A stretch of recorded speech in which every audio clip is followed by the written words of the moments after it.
This is Business Decoded podcast with Ronnie Spellman. An informal chats with top business moguls as they share their stories of failure and success in a fun and relaxed way. Get entertained, educated, and unlock the secrets to success. Welcome to Business Decoded with Ronnie Spellman. I'm here with a friend that was introduced to me not long ago, Dan Spottsville, who is the founder of Valiant Digital.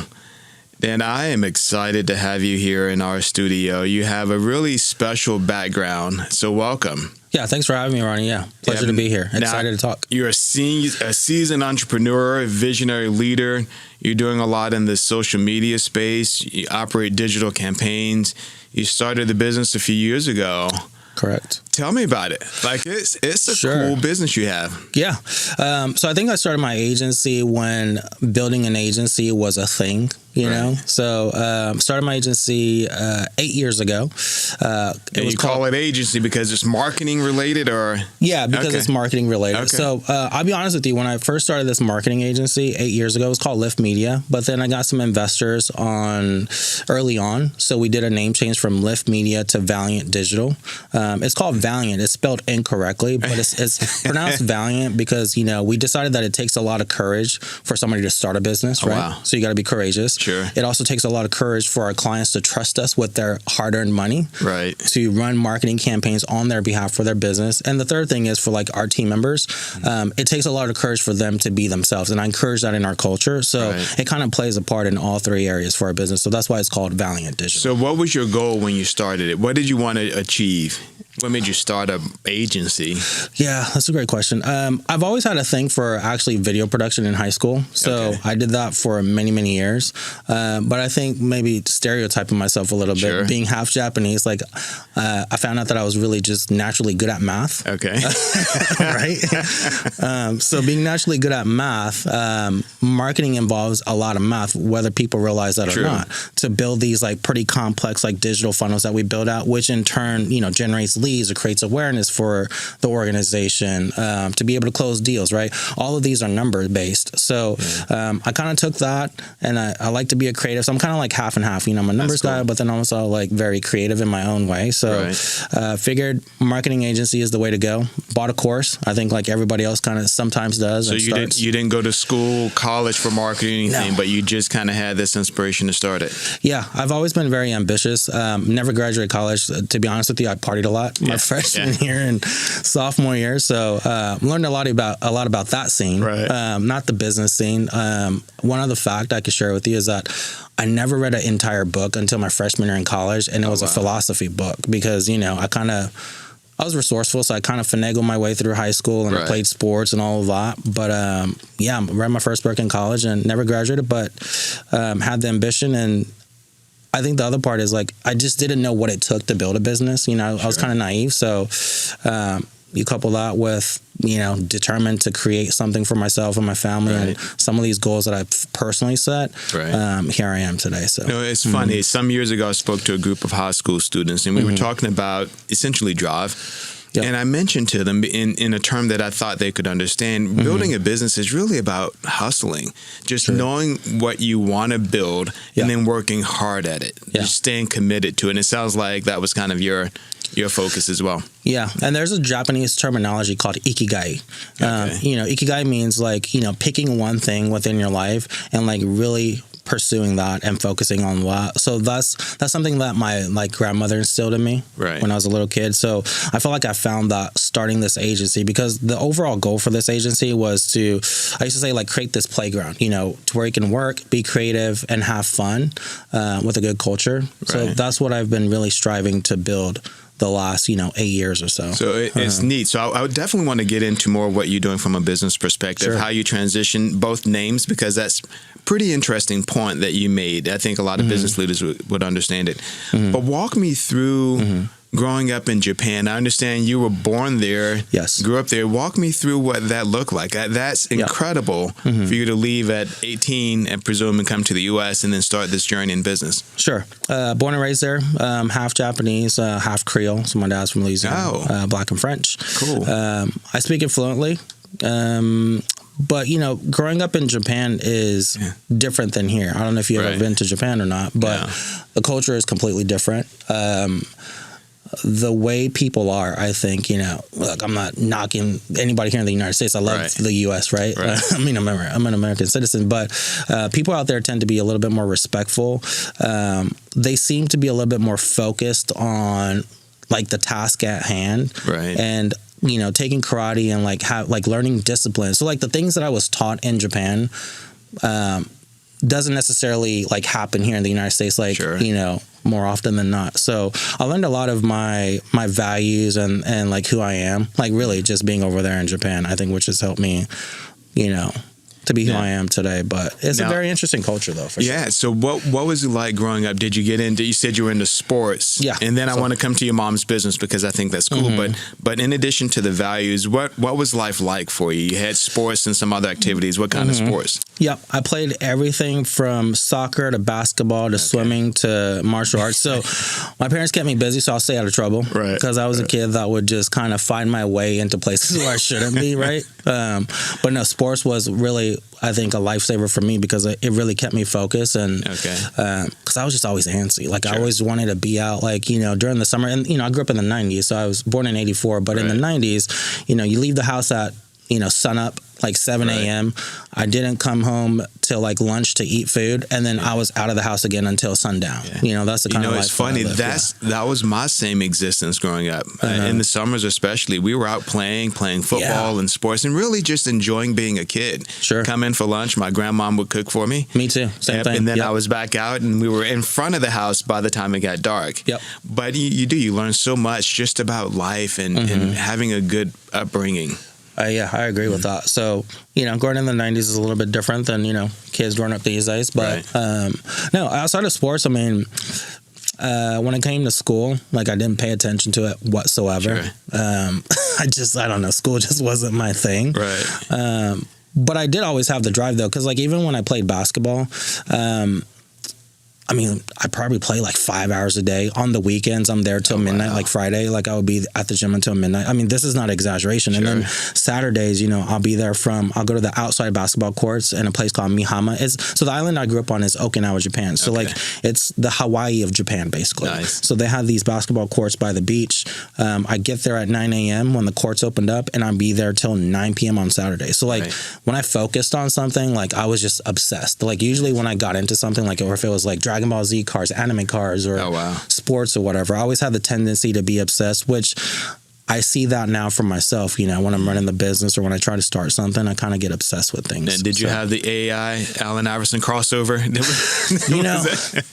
Allan Aon is my time, but I think like everybody else, for the most part, like Michael Jordan was like the guy that I wanted, Look, I did crazy things like, like basketball shoes, because like back in the day, to be able to dunk or whatever, they'll sell these like jumping shoes, right? But because I didn't have the money, I would cut off the other half of another shoe that I didn't wear anymore, put it underneath my current basketball shoes, tape it up, and then do like calf raises. Interesting. Like on each leg, like 1,000 per leg at night, just so I can tape them on the outside, underneath, or inside the shoe. Like underneath the shoes. Wow. Like that's how obsessed I would get with things to be able to like get the little edge, when I'm playing like varsity basketball or whatever. Right. So you did that in the game, or just to practice? Oh, just to practice. Yeah, just to practice. So you were innovative as a young guy, trying to figure out solutions. Yeah, and then when I needed money, then I found ways to help my uncle out and run errands. I mean, I delivered newspaper for a little bit in the village where my grandmother, raised me there. So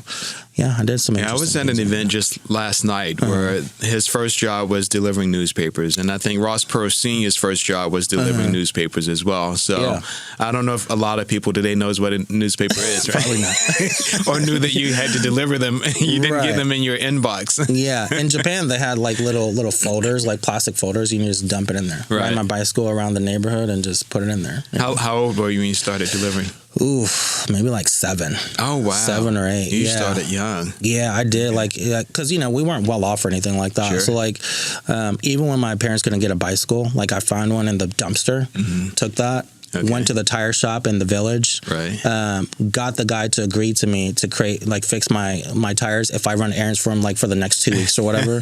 Did that, got him to fix the tires. Then my uncle had a paint shop, so I would help do little things throughout the week, and then had him paint my bicycle. So I had a brand new bike just from the dumpster. So you were bartering at a very young age. Yeah, I was, and I think at that time I was 9. Oh wow! Yeah. What's intriguing to me is to hear you say that, because there's so many business leaders that have to do the same thing in the early days. Sure. You're swapping with other companies. You're both trying to grow the business. You might provide marketing. They might provide financial services, whatever the case is, but you're swapping so that you can build one another. Exactly. Yeah. So that's exactly where I get that stuff from. That's amazing. Yeah. So tell me about your mom's business then. Sounds like you had some additional exposure to business and entrepreneurship. Yep, I did. I'll take it a little bit back. I'll start with my grandfather on the island, who's on the Japanese side. Right. He was one of the first ones on the island to go to Singapore on Okinawa, from Okinawa in Japan. Fascinating. Yeah, and bring the bus to the island.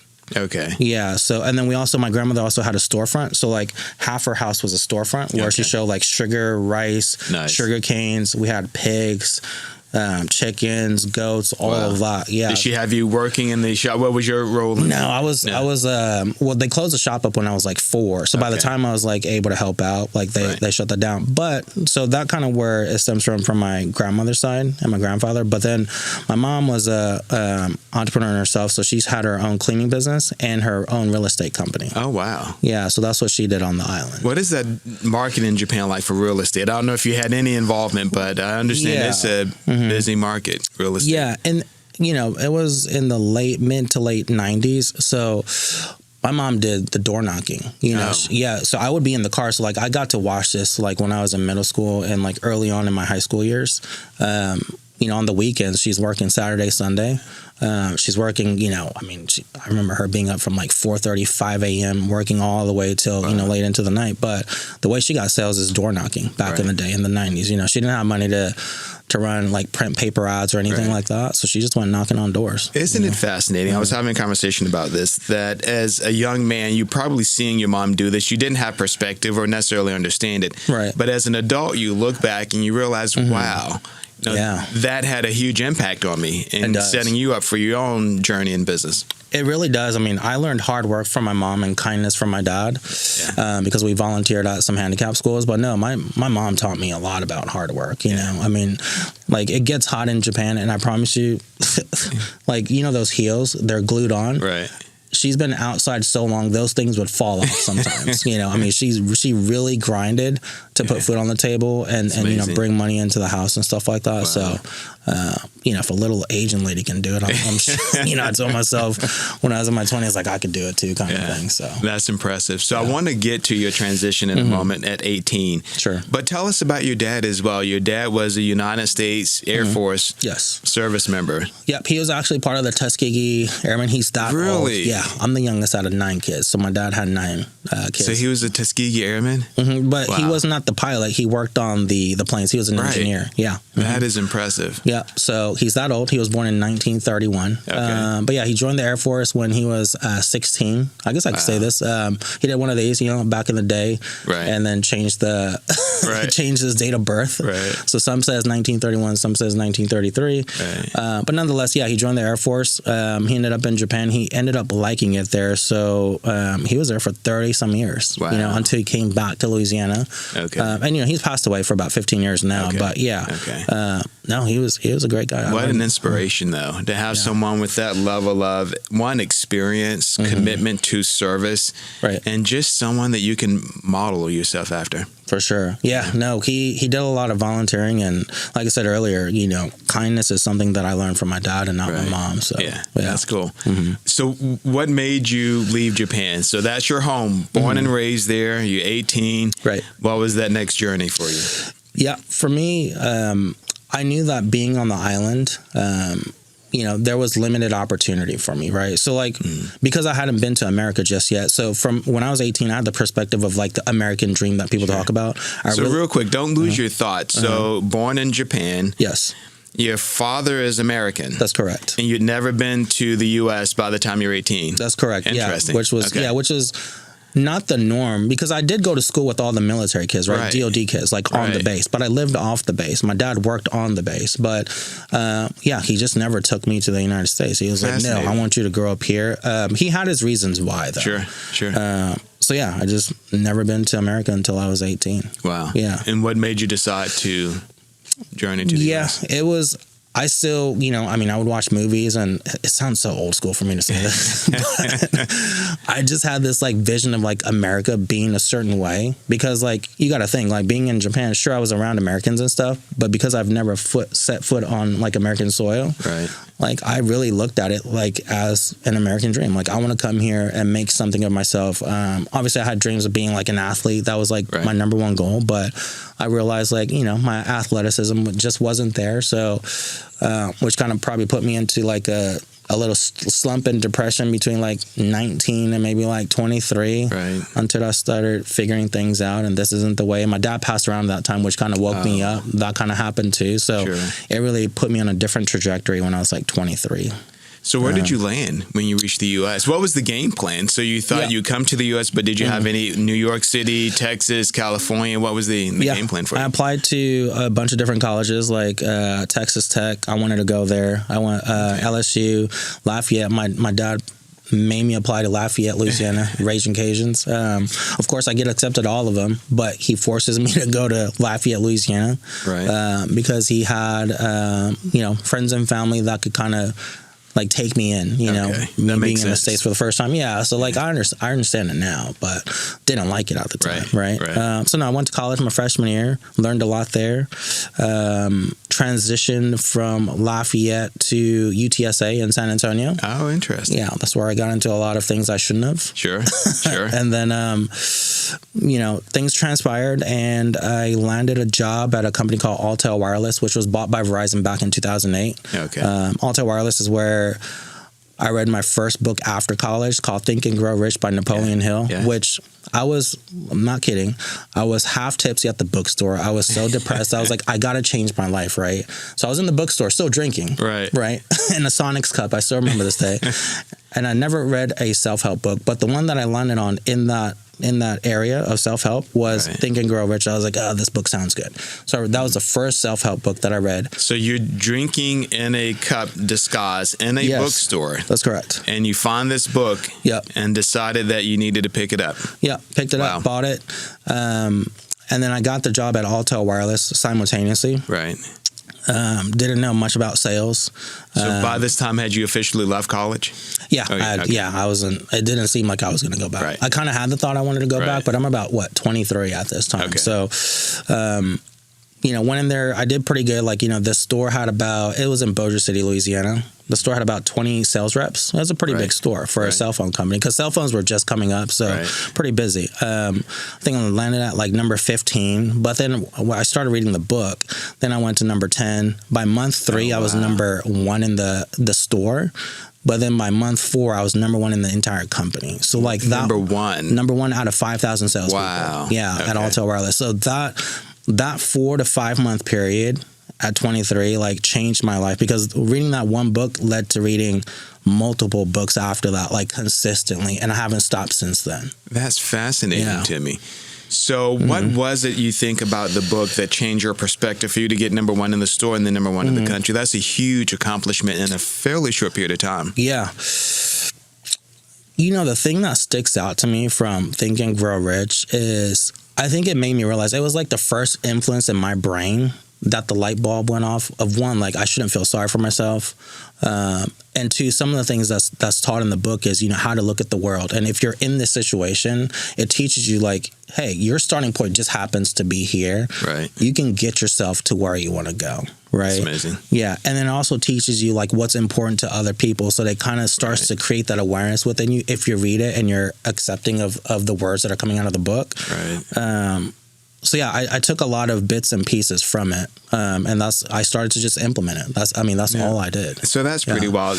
Dan, this is intriguing. I'd love to stay on this path before we talk about your business. We'll talk about your business when we have you back on the show. Yeah, absolutely. But the idea that you could change your perspective and it changed your direction, I don't know if a lot of young people recognize how powerful that is. Yeah. Like if you change your mindset, you can accomplish anything, right?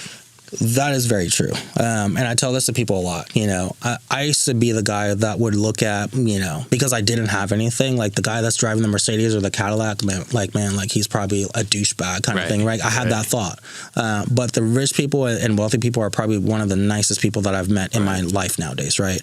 But that being said, because I realized that early on, like at 23, 24, I started listening to like more positive stuff, right? Like Dr. Wayne Dyer. Yeah, you know, and I mean, there's so many books that I've listened to, from Tony Robbins to like some of those gurus that you see online still these days, right?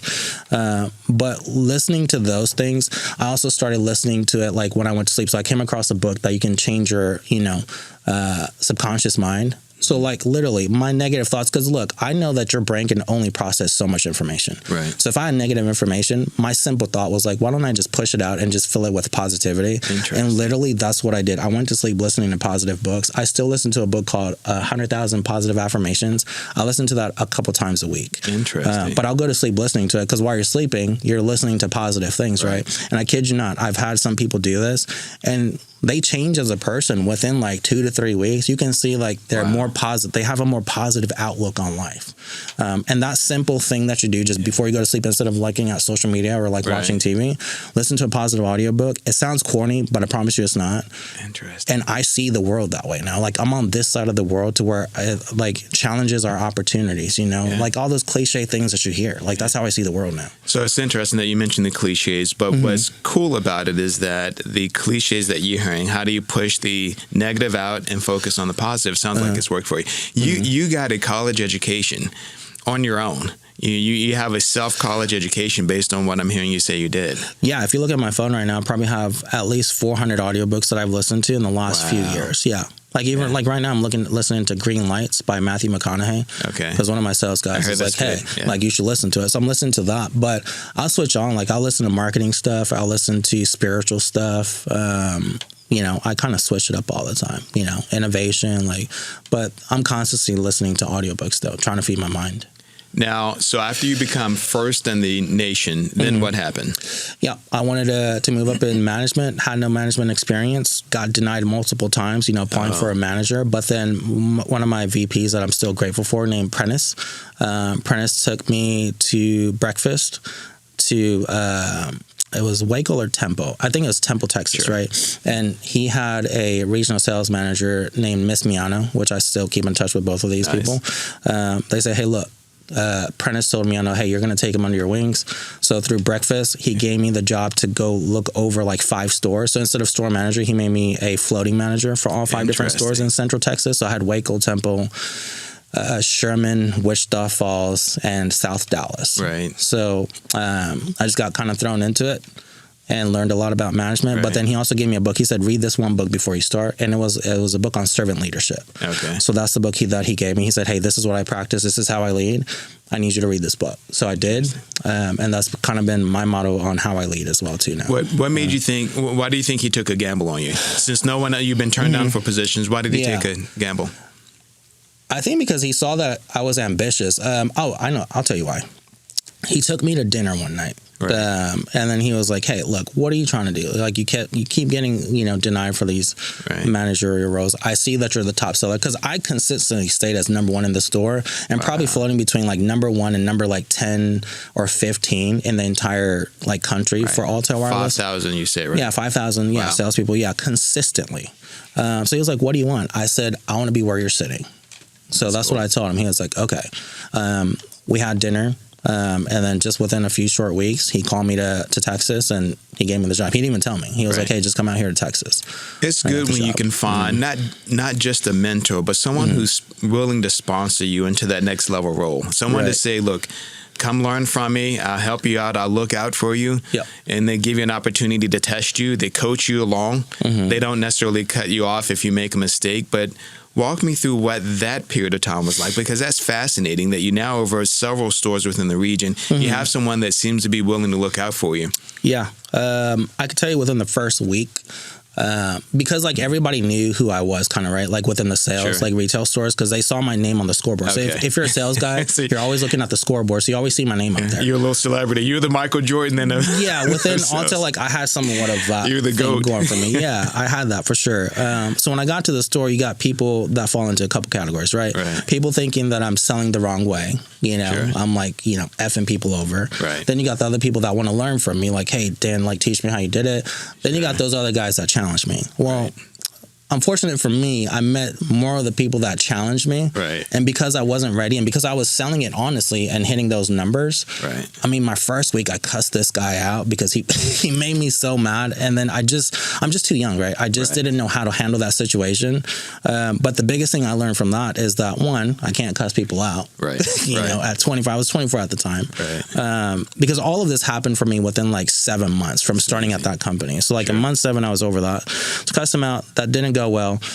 Miss Miano and Prentice actually called in. Miss Miano was in the office. They were like, hey, what happened? Told him the situation. I was like, well, 1, you can't cuss people out. 2, let's have a conversation. So like, even when I did something like that, they didn't fire me. They didn't, reprimand me. It was like, hey, look, well, let me teach you how you got to handle these situations. So I was really blessed with like great leaders, that really practice like servant leadership. I read about a baseball coach, youth baseball coach here in the U.S., and I was going to bring it up on the program. I'll probably discuss more of it later. And his philosophy was for the young people on the team, he doesn't want them to be afraid to make a mistake. He wants them to work hard, try hard, but he doesn't want them to be afraid to make a mistake because at that point, they're so afraid to make a mistake, they're not willing to push themselves to excel. Exactly. And knowing that you've got a little breathing room, that you get the coaching you need and the support you need, sounds like it helped you. It did. And I give that to our team members now too. Like, so I say the same thing to my team right now. I was like, hey, if you're not making mistakes, that means you're not pushing yourself. So I'm like, it's okay to make mistakes. Like, I'll make sure there's parameters there, but I encourage you guys to make mistakes because that means you're trying something different. You're trying something new. So within Valiant, I mean, that's the thing you have to do. Like, if you're not making mistakes, that means you're kind of coasting right now. So what happened at the cell phone company then? What was your next journey after you got this test area? So I'll fast forward a little bit. We got bought out by Verizon. So they put me in charge of, one of the stores in Waco, one of the biggest stores in Waco, Texas. That same year, I won President's Cabinet, top 1%. So my store was top 16 out of 1,600 stores for Verizon across the United States. So I mean, President's Cabinet, got to meet the CEO. They flew me to the Whistler's Canada for a week. Had a good time. But so I was able to, so like within that short period, I learned how to coach people and lead people and make the guys and the girls at my store do the things that they needed to do. I mean, it was a very like process ran, sufficient running store for us to be 1% out of the entire United States for Verizon stores. So I can't remember exactly what number we were, but I know we're between 1 and 16 out of 1,600 stores. So that happened. But then, I went away from Verizon.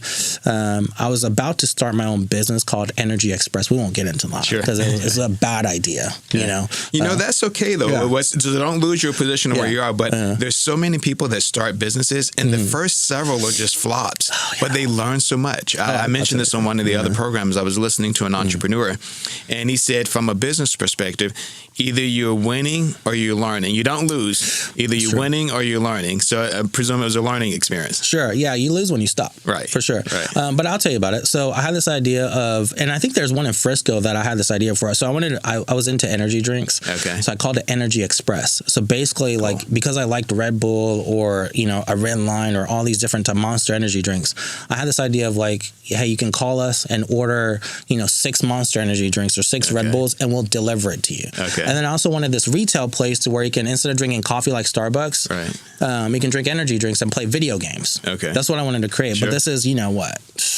already 15 years ago. Right. I created a business plan. I created a website, spent all that money.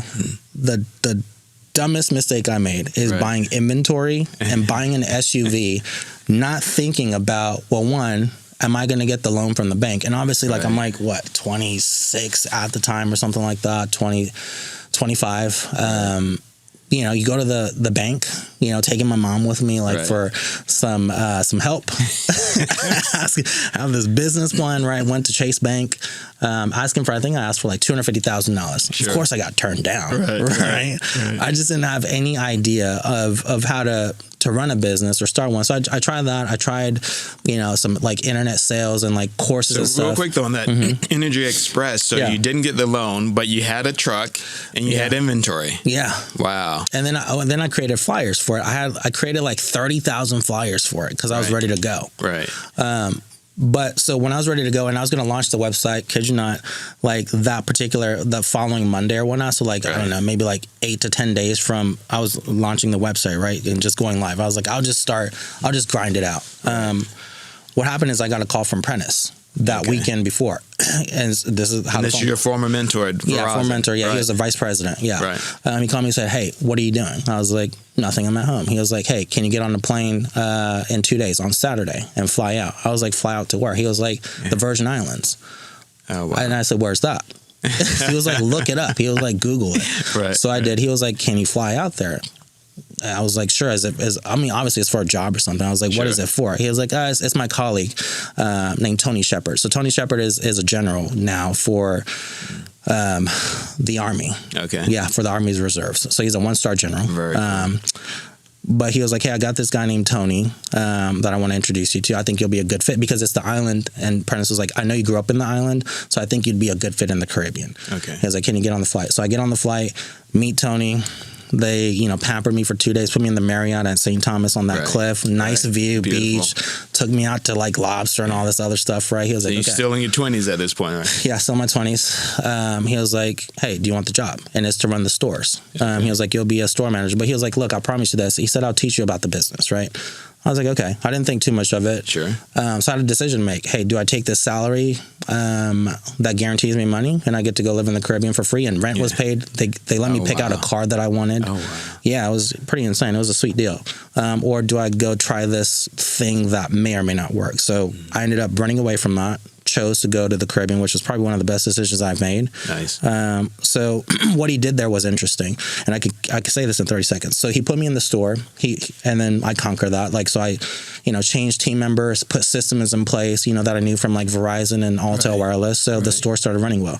Then he put me into outside sales, which was the core goal for that was to build relationships with the people in the community and to sell your Go phones at the gas stations and the small stores. But simultaneously, I was building a relationship with the community, right? Because I had to go into every store. So like it was like, guerrilla marketing, going into the stores, introducing yourself and then selling it. That hustle we talk about. Yeah. So I did that. And then he put me into operations. Didn't like that much, but I passed that. And then he stuck me into inventory. So inventory, he kept me there the longest for 6 months because inventory is just like, you get shipment from the dock from all these different states and all these bulk phones and stuff like that or tower equipments. And then I'm just scanning it and putting it in the system, making sure it's all good. And then making sure all the stores get the inventory and stuff like that. So that was the core of the job.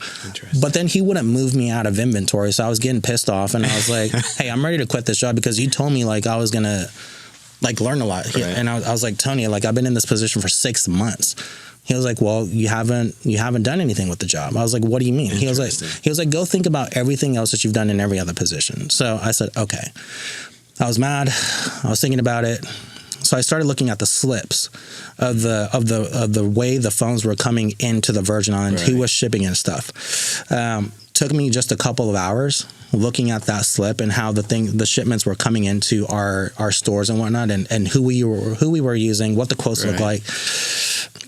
On a monthly basis, I ended up saving them like $30,000 a month. Oh wow! Because I decided to just look at that. So when I told that to Tony, I was like, hey, look, man, I saved us close to $400,000 a year. He was like, all right, you're ready. And I was like, what am I ready for? He was like, okay, you're going to be in charge of everything. So he made me report directly to him. I was in charge of all the retail stores, inventory, operations, and everything. But he, on purpose put me through every single position until I made it better. So until I made that position better or that section better, he didn't move me to the next one. Interesting. You had no idea what he was doing? No idea. That is incredible from a leadership perspective. Mm-hmm. And it's neat hearing you talk about you going door to door because you were doing exactly what your mom did. Exactly. Right? Yeah. I've seen it before, for sure. That's cool. Mm-hmm. Hey, I want to have you back. We're out of time for this program.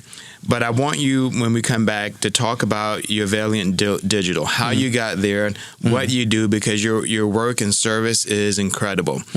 But Dan, I appreciate you coming on the program and hearing your story and how you got to that point before starting Valiant. Yeah, appreciate you having me on. Thank you so much. Thanks for joining Business Decoded with Ronnie Spellman. Thank you for listening to Business Decoded podcast with Ronnie Spellman. Please be sure to subscribe and share and stay tuned for more incredible Business Decoded episodes.